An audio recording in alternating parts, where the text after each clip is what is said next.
जबलपुर नाम के एक छोटे से गांव के जंगल में पीलू चिड़िया एक छोटी सी पिज्जा बनाने की दुकान चलाती थी। वो बहुत मेहनत करके अच्छी क्वालिटी की ब्रेड बनाया करती थी और उसी से पिज्जा बनाती थी। पीलू पिज्जा में ताज़ी चीज और ताज़ी सब्जियां भी डाला करती थी। पिज्जा बेचकर अपना घर का खर्च चलाया करती थी। उसके हाथ की ताज़ा ब्रेड और उसका बना पिज्जा लोगों को बहुत पसंद आता था, जिसकी वजह से उसके यहाँ हमेशा भीड़ लगी रहती थी। सभी पीलू की बहुत तारीफ करते थे। उसकी दुकान के सामने कालू कौवे का भी बेकरी की दुकान थी। वो पीलू से बहुत जलता था और एक दिन उसने अपनी दुकान में एक इंटरनेशनल ब्रांड का रेडीमेड पिज्जा बेचना शुरू कर दिया। कालू की दुकान अब बड़ी हो गई थी, जिससे पीलू की दुकान में अब लोग कम आने लगे। पीलू को घाटा होने लगा। हे भगवान, कितनी मुश्किल से मैं अपनी दुकान चलाती थी।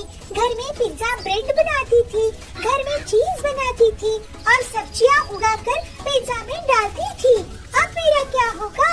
एक दिन पीलू को दूध सप्लाई करने वाला हरिया तोता पीलू के पास पहुंचता है। अरे पीलू बहन, क्या बात है, आप आजकल दूध का नया ऑर्डर नहीं कर रही हो? पहले तो इस मौसम में 10-10 लीटर दूध मंगवाती थी। तो पीलू कहती है, क्या बताऊं हरिया काका, कालू की बड़ी दुकान के कारण मुझे बहुत नुकसान हो रहा है। मैं तो अपनी पिज्जा की दुकान बंद करने की सोच रही हूँ। कहीं और जाकर शहर में नौकरी कर लूंगी। तो हरिया कहता है, अरे ऐसी बातें मत करो बहन, कोई हमें कंपटीशन देगा तो हमें भी उसे कंपटीशन देना ही होगा। ऐसे हार मत मानो। ऐसे तो बहुत बार जिंदगी में परेशानियाँ आएंगी और तुम हार मानकर कहाँ भागोगी? तो पीलू कहती है, आप ठीक कह रहे हैं काका, लेकिन आप तो अच्छे से जानते हैं कि मैं कालू का सामना नहीं कर सकती।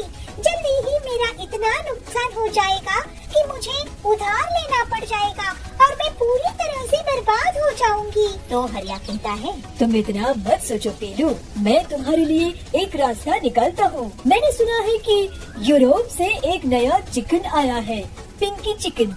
पिंकी चिकन से बनी हुई चीजें दिखने में पूरी तरह से पिंक होती है और उसमें जरूरी विटामिन मिनरल्स भी होते हैं।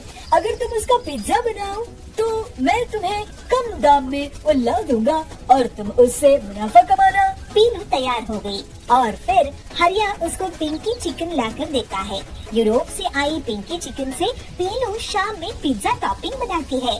पीलू उसको हरिया को खिलाकर उससे पूछती है, हरिया काका, ये पिंक पिज्जा है, तुम जरा इन्हें टेस्ट करके तो बताओ कि ये कैसे बने हैं। तो हरिया कहता है, वाह बहन, ये तो लाजवाब पिंक पिज्जा है, मैंने तो ऐसे कभी नहीं खाया। और फिर पीलू अपनी दुकान में पिंक पिज्जा बेचने लगी। उनकी दुकान में लोगों की भीड़ इकट्ठा हो गई और जल्दी ही पूरे पिंक पिज्जा बिक गए। इसके बाद आए दिन उसको हरिया पिंक चिकन सप्लाई करने लगा। पीलू अपने पिंक पिज्जा को बहुत कम दाम में बेचती थी। इसी वजह से कालू कौवे की इंटरनेशनल ब्रांड की बेकरी अब ठप पड़ने लगी। पीलू के पिंक पिज्जा को अब बड़े बड़े ऑर्डर्स मिलने लगे और जल्दी ही वो बहुत अमीर हो गई। लोग उसके पिज्जाज को बड़ी बड़ी शादी और पार्टी में ऑर्डर कर रहे थे, लेकिन पीलू ने कभी उसके दाम नहीं बढ़ाए। इस वजह से गरीब लोग भी उसके पिंक पिज्जा को खा सकते थे। एक दिन फॉर्ड चैनल वाले उसकी दुकान में वीडियो शूट करने के लिए आते हैं। इससे पीलू और भी प्रसिद्ध होने लगी। फिर पीलू अपना जीवन हंसी खुशी बिताने लगी।